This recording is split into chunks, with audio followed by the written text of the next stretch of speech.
Então, eu vou tentar esclarecer algumas dúvidas, mas a igreja aqui da Rocha é muito nova, a gente está aqui há pouco tempo, e você vai falar sobre o nosso chamado.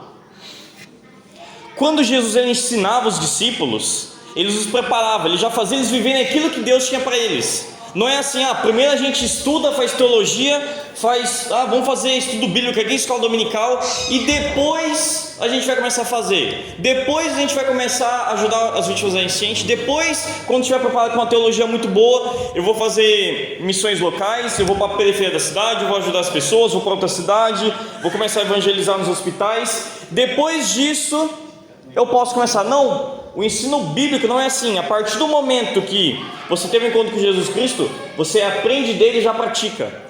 O evangelho ele é muito simples. A gente complica. Eu era muito assim. Não, para eu ser missionário, eu tinha que fazer teologia, tinha que ficar mais um tempo, estudar e tal. E é aquela coisa. A gente fica só no prepara. A gente começa a se encher espiritualmente e simplesmente não vai. A gente tem muito disso. Eu sou muito assim. Eu, para tomar um passo, eu tenho que pensar e nossa.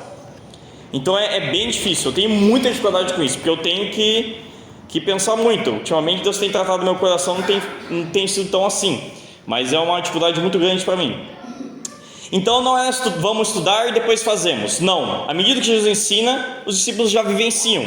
Ou seja, você escuta a palavra, você pratica a palavra. Bem simples, bem básico mesmo. Então a gente não tem que esperar sermos formados, porque a gente na verdade está em formação todo o tempo. Então a gente está no processo. Mas a gente já tem a nossa vida feita, a gente já tomou a nossa decisão. Porque a maioria aqui é casado, já tem a sua profissão, a maioria aqui já tem a sua vida, certo? Mas não é disso que eu estou falando nessa noite. O chamado de Deus, qual é então o chamado de Deus para a vida de todo crente? Eu não estou falando aqui de chamado pastoral e missionário, não é isso. Quando eu coloquei esse tema eu falei para dar uma confundida. Eu gosto de confundir a mente do povo, mas não sei se confundir, mas enfim. Vai lá. E então, qual que é o chamado universal de todo crente? Para que você foi chamado para a luz? Para que você foi chamado por Cristo Jesus? Porque Deus te tirou das trevas, tirou da escravidão do pecado e te trouxe para a luz para ser um discípulo dele. Para quê? Qual que é o chamado universal de todo o crente?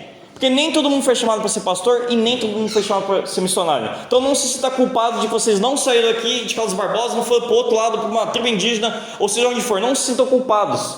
Se Deus não colocou esse chamado no coração de vocês, fiquem em paz e vivam a vida de vocês, a profissão de vocês, porque é isso que Ele espera de vocês. É isso que o texto bíblico que a gente vai estudar hoje fala a respeito. Então, na verdade, o chamado universal de todo crente não é nada novo. Eu não vou falar algo novo. Eu vou falar uma verdade antiga para vocês e eu simplesmente vou esclarecer ela. Mas antes de começar o texto bíblico, eu vou contar um pouquinho como foi o meu chamado, o meu exemplo no começo. Quando João pregou para mim, não o Batista, mas o João lá da Assembleia de Deus, ele pregou para mim o Evangelho e tal. E aí eu comecei a frequentar a igreja, comecei a gostar, e a igreja que eu estava, ela era muito missionária, muito mesmo. A teologia dela não é muito boa, é uma teologia liberal muito fraca de Bíblia. Era muito fraca de Bíblia mesmo a igreja que eu fui criado, e fiquei lá durante 11 anos. Eu nunca fui de igreja batista, eu nunca fui de igreja tradicional, mas aqui está sendo a primeira que eu estou sendo mesmo, de fato, de ser membro. E aí, eu lembro que logo que eu fui convertido por Cristo, o pessoal da igreja já me chamou, falou assim: Jean, bora trabalhar com a ONG, chamado Braços Abertos, vamos lá e vamos servir. E eu tinha acho que 2 meses só de convertido. E aí eu comecei. Essa ONG trabalhava com crianças em situação de risco nas piores periferias da cidade. A gente entrava em lugares que nem a polícia entrava, nem os policiais entravam, porque era barra pesada. Um dos bairros, nos primeiros 6 meses, todo dia tinha algum BO. Eu lembro que nos 6 primeiros meses tinha muito problema, muito tiroteio, e a gente sempre encontrava um corpo na linha do trem. Então era um bairro extremamente perigoso em Assis. Assis é uma rota do tráfico, então era bem tenso. E a gente entrava literalmente em todos os bairros da cidade, porque um dos líderes era ex-traficante, ele já foi preso, ele já esfaqueou um membro da igreja, que quando ele viu assim, quando o cara entrou, quando ele se converteu, ele viu e falou: nossa, aquele cara me esfaqueou, e outro falou: esse dele, ele roubou minha TV. Então a gente sabia, então ele era conhecido na cidade. E aí os traficantes viram que ele de fato se converteu, então foi uma porta que Deus usou com esse colega nosso, e a gente ia em todas as periferias, a gente trabalhava com crianças em situação de risco, com filhos dos traficantes. Então a gente conseguia entrar em qualquer periferia da cidade, por mais perigoso. E é legal que teve uma vez que a gente foi num lugar lá, E uma da molecada que estava usando droga foi lá, a gente foi evangelizar as crianças, foi fazer um projeto, eles deram murro no peito do irmão desse cara. E estava um ambiente meio tenso assim, só que a gente continuou tal, ficou aquele ambiente pesado. E aí, esse colega nosso foi lá e foi falar com os traficantes do bairro. No outro final de semana, a molecada não fez nada. Ele falou assim, ó, a gente conhece as pessoas, estão querendo fazer o bem para os nossos filhos, e a maior parte dos traficantes tem uma mãe que é ou da Assembleia, de Deus é Amor, seja o que for, que estão andando por eles. Então tu vê que eles têm um respeito muito grande lá em São Paulo, o PCC tem muito grande por esse tipo. Não estou fazendo apologia ao crime, tá bom, tá falando isso, vai ser no YouTube, né? Tipo, mas eles têm um respeito muito grande mesmo.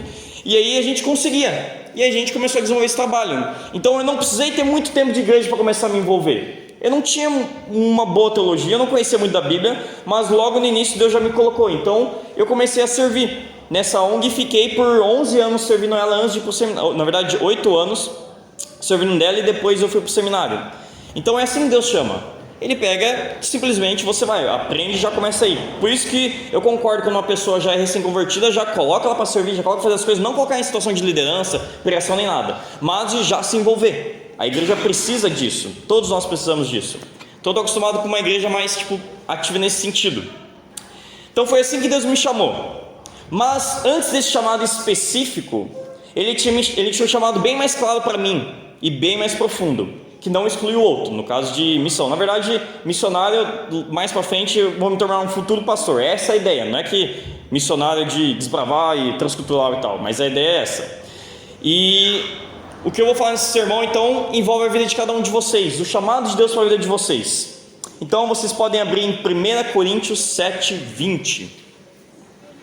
1 Coríntios 7, capítulo 7, versículo 20. É só esse versículo.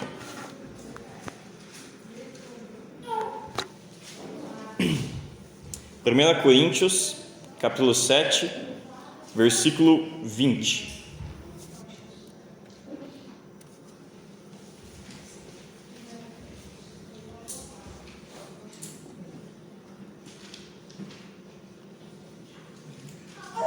Eu tinha preparado esse sermão antes da enchente e tudo mais tal, antes da gente pensar em ir para lá. Foi bem bacana porque a Carol não sabia que era assim, ela foi organizando tudo, foi chamando, eu falei assim, bora lá, vamos lá pessoal e tudo mais. Aí cobriu muito bem com o sermão dessa noite. Então, 1 Coríntios 7, 20. Cada um permaneça na vocação em que foi chamado. Cada um permaneça na vocação em que foi chamado. Paulo deixa claro que todo cristão ele tem um chamado. Todo cristão ele tem uma vocação. Ele é chamado, tá? A ideia principal então e os versículos até o 24 ele vai continuar confirmando, mas eu vou parar só no 20. Ele vai falar o seguinte: se você foi chamado sendo judeu, permaneça judeu. Se você foi chamado por Cristo sendo grego, permaneça como grego. Se você foi chamado sendo escravo, permaneça escravo. Mas se tiver a oportunidade de se libertar, se liberte, faça isso. Mas permaneça cristão. A ideia então, quer você seja judeu, grego, livre ou preso, homem, mulher, solteiro ou casado, você permaneça cristão. Você seja um cristão. Seja o que você for, seja cristão, permaneça cristão. Esse é o seu chamado. O chamado de cada um de vocês aqui está sentado aqui na cadeira. Pode ser que alguns tenham chamado pastoral, pode ser sim que alguns tenham chamado missionário, pode ser sim que vocês tenham um chamado específico na vida de vocês. Mas antes disso, antes desse chamado, vocês têm um chamado primordial que Paulo trata aqui. Cada um permanece na sua vocação em que foi chamado. E essa vocação seja cristão, aonde quer que você esteja, seja em casa, no trabalho, na escola, na faculdade, na rua, onde você vive, sendo um pastor, missionário, pedreiro, empresário, pintor, enfim, seja cristão no seu modo de viver. Qual que é o problema hoje em dia? Que tem uma crise em nosso meio, uma crise na igreja evangélica, porque as pessoas têm muita dificuldade, tem muita gente que fica frustrado. A gente não sabe definir muito bem o que é ser um cristão. O que é ser cristão hoje em dia foi engolido por um falso entendimento do que é ser discípulo e de como ser na vida cristã. O que acontece? A gente divide a vida cristã em fazer para Deus e no que participar. O que é ser cristão? Eu fazer atividades para Deus e eu participar das coisas. Se eu participo das atividades da igreja, se eu me envolvo com a igreja, eu sou um cristão, eu sou um bom cristão. A gente faz essa troca, a gente faz essa ideia muito errada do que é ser cristão, que a gente tem que fazer as coisas. Lembro que antes de eu ir para o seminário, o pastor da minha igreja que me converti, olha só o que ele falou para mim. Eu escrevi literalmente o que ele falou para mim. Ele falou assim: Jean, como eu vou te enviar para o seminário se você não tem nenhum ministério na igreja? Pastor da minha antiga igreja, que eu frequentei nesse início que eu servi essa ONG. Por que eu vou te enviar para o ministério se você não tem nenhum ministério aqui na igreja? Ele falou assim para mim: não podemos te ajudar como igreja financeiramente porque os líderes não te conhecem. Eu vi isso, foi a primeira frase quando eu falei: pastor, eu estou indo para o seminário, todo animado e tal. Ele falou para mim: Jean, a gente não vai te enviar porque você não faz nada dentro da igreja. E eu falei assim: poxa, eu estou há 8 anos dentro dessa igreja, eu participo das missões locais, eu trabalho com essas crianças em situação de risco. A gente num sábado por mês, a gente ia lá na Fundação Casa trabalhar com os menores infratores. Tanto que, como eu sou professor, quando eu fui lá, a maioria dos meus alunos que eu conheci que davam problema, que se envolviam com drogas, estavam lá na prisão. Então eu cheguei lá e me assustei, porque eu pensei: vou pregar para um monte de adolescente que eu não conheço. Cheguei lá, pelo menos uns 40% dos jovens detentos lá eu conhecia. E eles olharam com vergonha para mim, porque eles lembravam de mim. E eram crianças desse projeto. E eles reconheceram alguns voluntários de lá. E eu era ativo na igreja, eu servia isso, eu ia nesse lugar, a gente ia no presídio, a gente pregava, a gente ia nas periferias, a gente ia em lugar que ninguém gostaria de ir. Já pregamos em bares, a gente ia em lugares assim bem tenso mesmo. E ele chegou para mim e falou assim: Jean, a gente não vai te enviar porque você não tem ministério na igreja, você não serve na igreja. Daí eu falei assim: nossa, eu não sirvo na igreja? Aí eu falei: não, pastor, é o seguinte, eu já consegui mantenedores, que no caso uma mulher lá dos Estados Unidos resolveu pagar meu seminário durante 3 anos. Eu tive um mantenedor em 3 anos no seminário e ela pagava todo o meu sustento. Deus levantou, eu fui para uma aldeia indígena lá em Mato Grosso do Sul e ela me conheceu, ela me viu e ela conversou com o líder e falou assim: falou para o líder, Eduardo, o nome dele, viu, esse rapaz ele pretende fazer seminário, alguma coisa assim? Ele falou assim: ele pretende, por quê? Eu quero abençoar a vida dele, eu quero pagar todo o seminário dele, não importa o valor, ele pode escolher em qualquer lugar do Brasil que eu vou pagar para ele. E até que quando eles falam assim: eles falam para eu escolher Mackenzie, um seminário assim mais topzão. Eu falei: não, eu quero um mais simples, eu quero um que seja mais voltado para missões, mesmo sabendo que eu vou ser pastor um dia, eu quero foco em missões. E aí aconteceu que realmente ela honrou, e realmente Deus foi lá por meio de uma só pessoa, todo o meu sustento. E essa frase: Jean, tu não faz nada na igreja, isso me incomodou. E ele falou assim: Jean, os líderes não te conhecem. Ele, de fato, os líderes não me conheciam, ninguém sabia quem que eu era, porque eu trabalhava, mas eu era na minha, eu não sou muito de aparecer. Vocês perceberam que eu fico muito aqui. O Lucas falou para mim dar o testemunho hoje com respeito a gente. Eu falei: não, eu prefiro que outras pessoas façam, a igreja tem que ser conhecida e ser vista. E aí tinha isso. Então a questão não é essa. E é legal também que muitas pessoas também, quando vão para o seminário, e aconteceu isso com algumas pessoas da minha turma e no seminário, elas vão para o ministério e se frustram. Muitas pessoas que não têm o chamado de Deus acabam indo para o seminário por ouvir na igreja, pregar, acabam se emocionando, acabam indo. E o que acontece? Elas vão para o seminário, vão para o ministério, se frustram, veem que não é aquilo que elas desejavam. E muitas pessoas que não vão no ministério, que anseiam por ir, quer ser missionário, quer ser pastor, quer fazer alguma coisa e se frustram por estar vivendo. Sabe, eu me sentia mal por conhecer a palavra, ter feito seminário e não estar vivendo o chamado de Deus. Porque depois do seminário fiquei 4 anos meio, vamos dizer assim, de molho, porque eu estava ajudando a minha família.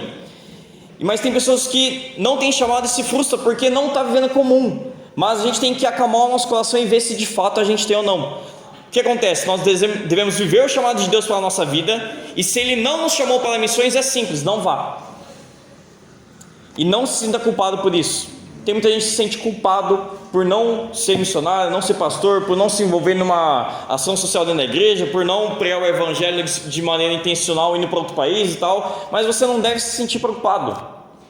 Isso é um chamado específico. Por isso que o apóstolo Paulo, quando ele fala assim: se mantenha na vocação que vocês foram chamados.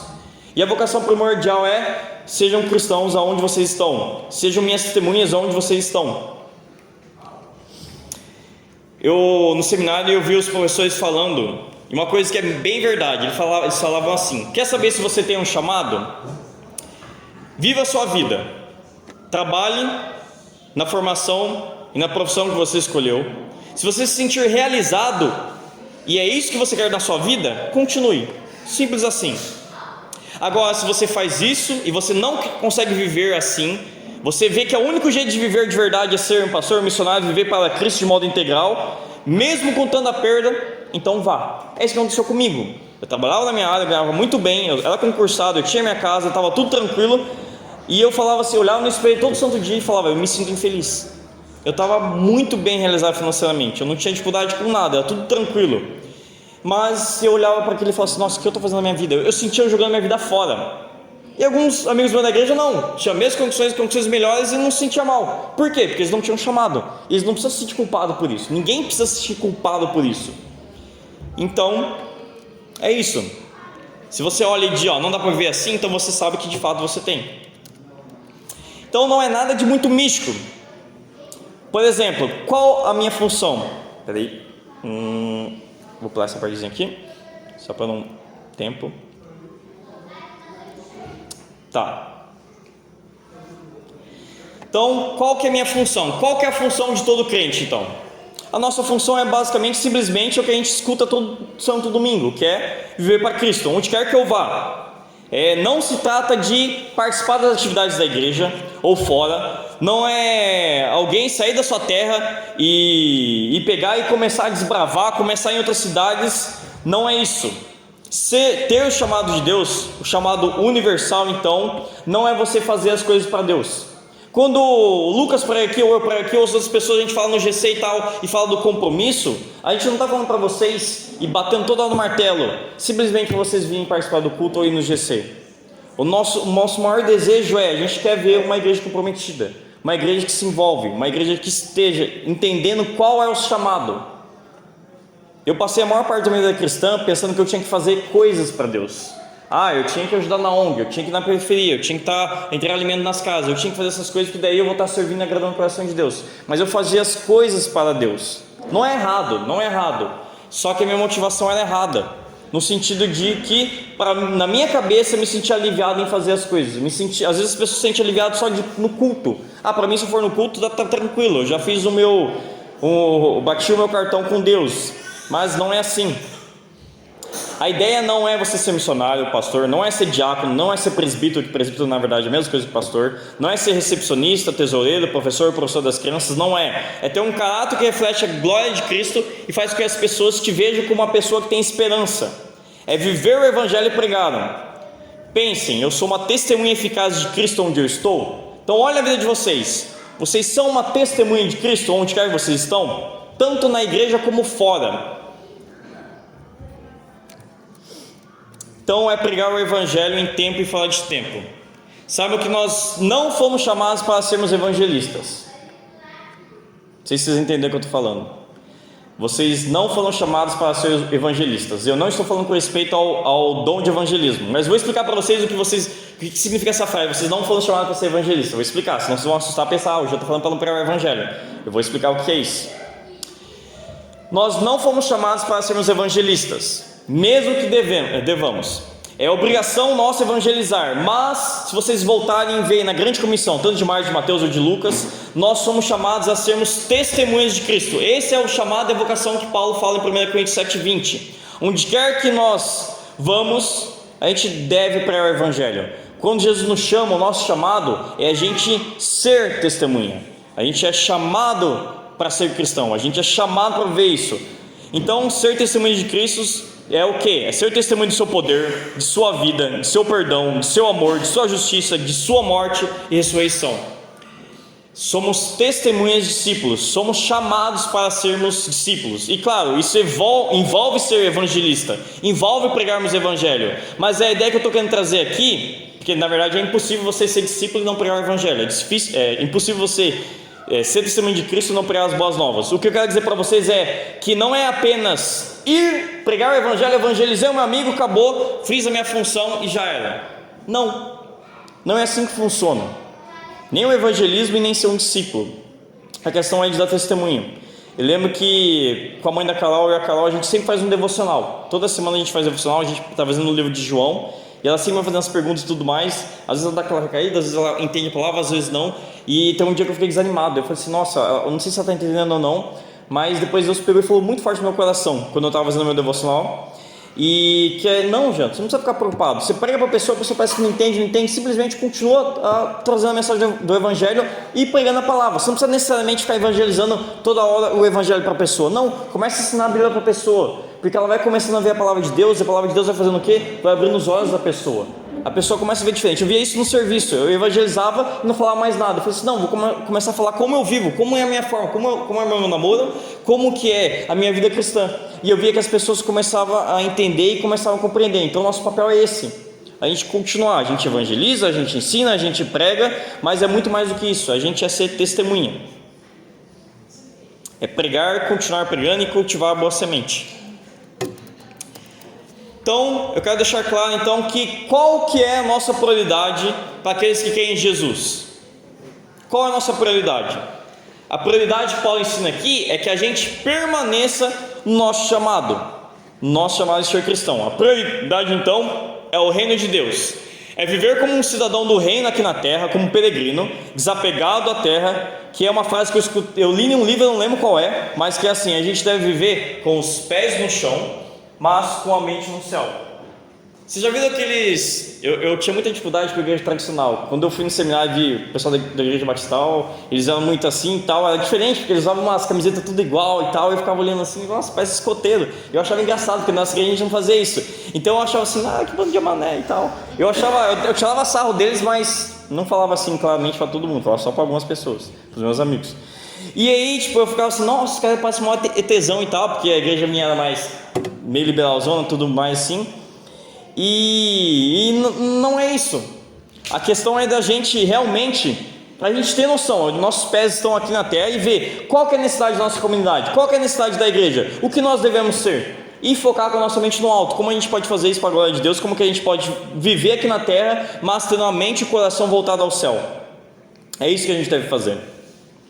Não é que você deve deixar de desfrutar sua vida, porque o ensino de Cristo é você negar a si mesmo, mas isso não tira o prazer da vida. A gente acha que às vezes ser cristão tem que tirar o prazer da vida. O missionário tem que sofrer, o pastor tem que sofrer, o cristão tem que sofrer, e é isso e ponto, acabou. Não é isso. Ô louco, se for assim, louco, já cheguei, sei lá, começa a se bater e sofrer, não é isso? Você não ter prazer na vida, porque na verdade o cristão, o que acontece? Ele tem um sofrimento, só que ele desfruta do prazer voltado para a glória de Deus. A gente nega, mas o negar não significa que vai tirar o prazer da nossa vida e a nossa alegria. Que na verdade o negar de Cristo traz uma alegria, um prazer muito maior da alegria que a gente poderia ter. Eu lembro que ontem eu e a Carol, a gente estava no aniversário e a gente não estava muito animado para o aniversário. Por causa da situação da enchente, a gente queria ter ido no sábado, a gente não conseguiu uma carona. E parecia que não fazia sentido. A gente estava com nossos amigos, a gente gostava deles, mas a gente ficou meio xoxão assim e tal. Mas não era pra gente ir. E também não é que, se não fui uma vez, não tem mais como. Não, a gente vai continuar indo e tudo mais.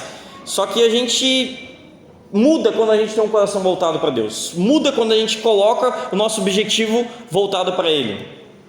Então a vida cristã é cheia de perdas, mas a gente também tem muito mais a ganhar com isso. Então a frase é verdadeira.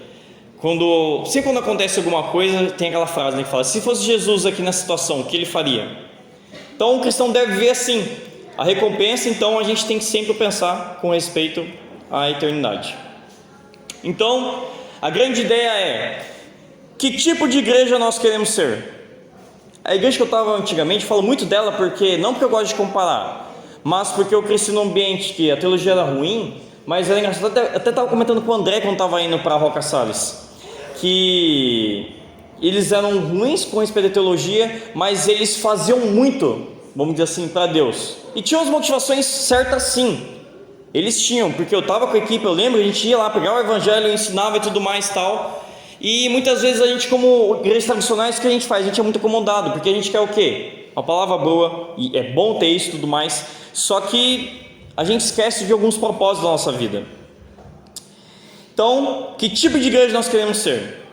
A resposta, cada um pensa aí na mente de vocês, mas não tem como a gente ser bíblico só na palavra.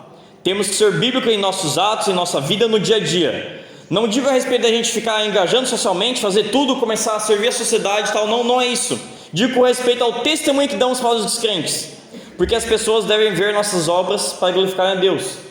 Porque eu estava assistindo um jornal E nossa, a Carol ficou muito mal. Ela ficou muito mal no sábado, porque ela viu lá um cara lá, descrente, estava indo lá ajudar. E ela começou, a Carol chorou muito nesse dia de sábado. Ela chorou porque ela queria ter ido e tal. Falou assim: calma, não é bem assim, às vezes não dá mesmo, não tinha como ir, não era a vontade de Deus e não teve como. Então beleza, mas ela queria mesmo ir. E às vezes a gente vê muito ímpio ajudando, muito ímpio fazendo as coisas. E nós, como a igreja, o que a gente faz? Eu me sinto muito mal. Eu lembro que a Carol ficou brava com o pai dela, porque nos leva lá e tal. Ela é bem bravona mesmo. Nossa, tô com medo. Mas ela é brava pra caramba. Não vou contar falando baixo, porque senão ela escuta. Eu não sei se ela escuta lá, ela vem vigiando. O que tu falou no culto?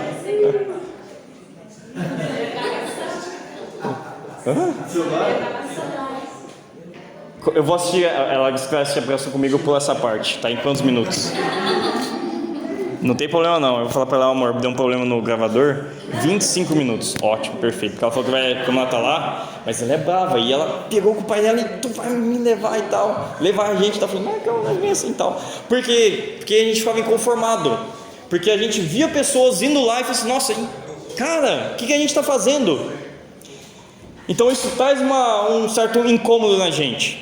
Isso traz um incômodo mesmo, porque a gente vê os espíritas, a gente vê os católicos, a gente vê as pessoas fazendo todas as coisas assim, e Jesus nos fala que a nossa justiça deve exceder a justiça dos fariseus. Ele faz essas coisas. A gente sabe que o pessoal que está indo lá é para glória própria, para fazer o status do Instagram, para mostrar e tudo mais, mostrar como eles são bons, mas nós, como servos do Senhor Jesus, a gente não faz por isso, a gente faz para a glória dele.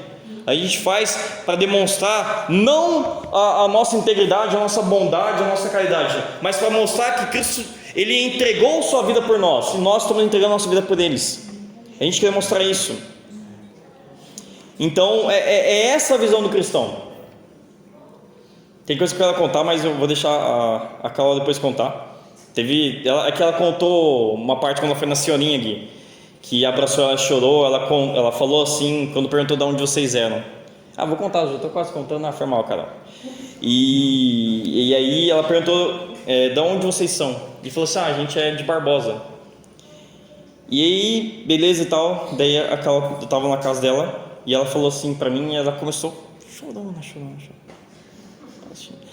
E ela falou assim: nossa, Jean. E eu falei que era de Barbosa. E ela começou a chorar. Eu falei: nossa, por quê? Mas tu é de Barbosa, não precisa chorar. E ele falou assim: não, porque eu podia ter falado, nós somos cristãos, nós servimos a Cristo, e por isso nós estamos aqui. Porque ela falou assim: nós como povo da serra é bom, vem nos ajudar. E ela falou assim: não é porque a gente é o povo da serra, é porque a gente é o povo de Cristo, a gente é o povo da cruz, a gente é o povo da Bíblia. É por causa disso que a gente está aqui. É muito diferente das pessoas. Então a gente está vindo aqui não para uma assistência social, a gente está aqui porque a gente quer exaltar o nome do nosso Senhor e mostrar para essa mulher que a salvação e a verdadeira vida, por mais que ela tenha perdido tudo, se ela tiver Cristo, ela vai ter tudo que ela precisa. Eu creio que essas pessoas lá que não tem mais emprego, destruem as indústrias, destruem tudo. Se eles querem Cristo, eu sei que Ele vai sustentar a vida delas. Não sei como, nem que Ele envia corvos que nem para Eliseu no deserto, para Elias. Deus vai sustentar aquelas pessoas. Não tenho dúvida alguma disso. Ele vai sustentar, porque aqueles que pertencem a Cristo Jesus, Deus sustenta. Ele sustenta, nunca falta nada. Por isso eu nunca me preocupei. Quando o Lucas me falou assim: Jean, que é de forma 100% vontade, tu vem? Eu falei: sim. Tá preocupado? Não, porque sempre quando eu servi a Deus, sempre Deus supriu as minhas necessidades. Então é tranquilo, é legal, porque a gente perde tudo, mas a gente fica tranquilo e bem de boa, porque é isso. Deus sustenta os seus filhos. Tu pode perder o emprego, tu pode ficar endividado para saber que não vai faltar para vocês o que comer, o que beber, o que vestir. Simples, isso é fato. Até mesmo uma catástrofe é assim. Então,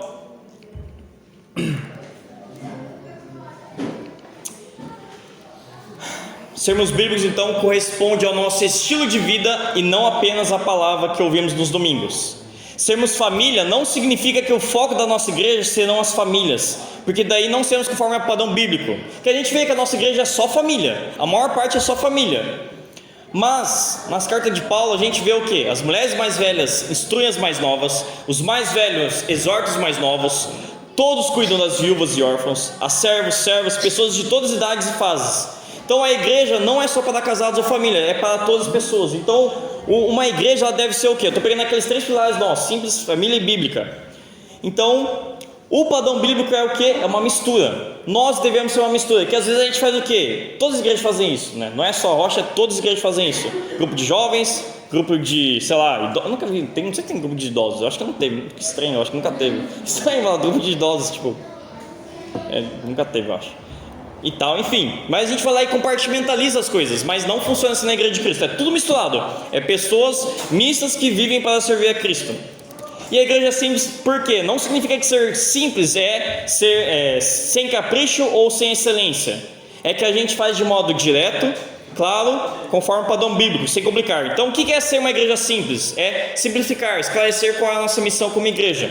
Então qual que é o nosso chamado? E aqui a gente encerra. O chamado era para servir. O chamado de ser cristão é representar, é ser testemunha de Cristo, não é fazer atividades e coisas, não é isso, não se trata disso. Mas como igreja a gente não pode ficar só na esfera de conhecer, ser cheio de conhecimento e boa teologia, mas se a teologia que temos na mente não descer para o coração, a gente não é nada mais do que os fariseus na época de Jesus. Não adianta nada a gente ter conhecimento bíblico, não adianta nada eu estando aqui como missionário, Lucas como pastor, a gente tem aquele conhecimento incrível, mas a gente não pratica. E eu não falo isso, a prática eu falo, não é eu vim aqui pregar a palavra para vocês, porque isso daqui é fácil, pegar o microfone e expor para vocês é fácil. O que é difícil mesmo é a gente viver, isso é o difícil. Então não é isso, conhecimento sem prática é farisaísmo. O intuito aqui não é ficar cobrando você, porque às vezes eu sou meio duro na hora de falar e tudo mais tal, mas não é essa a ideia, nunca é ser isso. Mas é fazer com que a igreja tome consciência de qual que é o nosso papel aqui como igreja, não como igreja batista, não como igreja da Rocha, mas como igreja que representa o nosso Senhor Jesus. Essa é a ideia. Qual que é o nosso papel aqui? Para que você foi chamado? Para que Cristo te chamou das trevas? Por que Cristo salvou a sua vida? É para mostrar a luz para outras pessoas. É para mostrar como é um verdadeiro cristão, como um homem de Deus deve se portar, como uma mulher de Deus deve se portar. As pessoas do trabalho de vocês, do lugar que vocês convivem, devem olhar para vocês e ver: opa, tem algo diferente nesse pessoal, tem algo diferente nesse casamento, tem algo diferente nesse namoro, tem algo diferente da forma como ele fala e na forma como essa pessoa anda. É isso que deve ser. Não quero que a gente seja uma igreja ativa. Eu não sou muito de atividade. Eu não gosto de ter muitas promoções na igreja porque é chato. Nossa, eu não participo, a vida inteira, você fala isso pro Lucas agora, a vida inteira eu não participava das atividades da igreja. Eu gostava de ir nas missões, quando a gente ia para fora e trabalhava nas periferias, eu gostava disso. Mas a ideia é que não é a gente ser uma igreja ativista, tem que fazer isso, fazer aquilo e tal, mas a gente tem que ser uma igreja relevante. Pensa aqui agora comigo, se a igreja Rocha, se nós aqui como comunidade da fé deixássemos de existir, faria alguma diferença em Barbosa? Vocês acham? Vamos supor que a igreja Rocha sumiu, deu um quebra na igreja, um racho, o pastor Lucas vai embora, eu não suporto, vai assim, não vou ficar também, vou embora também, e não tem mais. Faria alguma diferença em Barbosa? Vocês acham que a nossa igreja faria alguma diferença aqui em Carlos Barbosa? Para os descrentes, para a nossa comunidade? Não em questão social, gente, mas em questão de espalhar o testemunho de Cristo. A gente faria alguma diferença? Para terminar então, você se vê como testemunho de Cristo? Você é realmente um servo?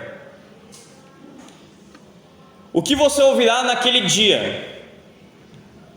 Tive fome, você me deu de comer? Tive sede, você me deu de beber? Estava nu, me deu o que vestir? Eu estava preso, você veio me visitar? Como o Spurgeon, um pregador batista, falava, bem forte essa frase dele: um cristão sem compromisso é um impostor. Não se importar com o próximo é apenas mais um tipo de farisaísmo. É um sacerdote, um levita, que ao ver um homem caído no caminho, ele passa de largo, ele passa longe. Se não fosse o bom samaritano, o homem estaria morto. O apóstolo Paulo diz: permaneçam naquilo que vocês foram chamados. E cada um de vocês aqui, vocês foram chamados para ser cristãos, testemunhas e seguidores de Cristo. Essa é a mensagem de hoje, e eu quero que Deus incomode mesmo. As minhas pregações são para incomodar vocês. Eu sou chato em falar, mas é isso que nós esperamos: uma igreja operante, uma igreja viva e uma igreja relevante, para que a gente possa exaltar o nome do nosso Senhor Jesus. É isso. Vou orar.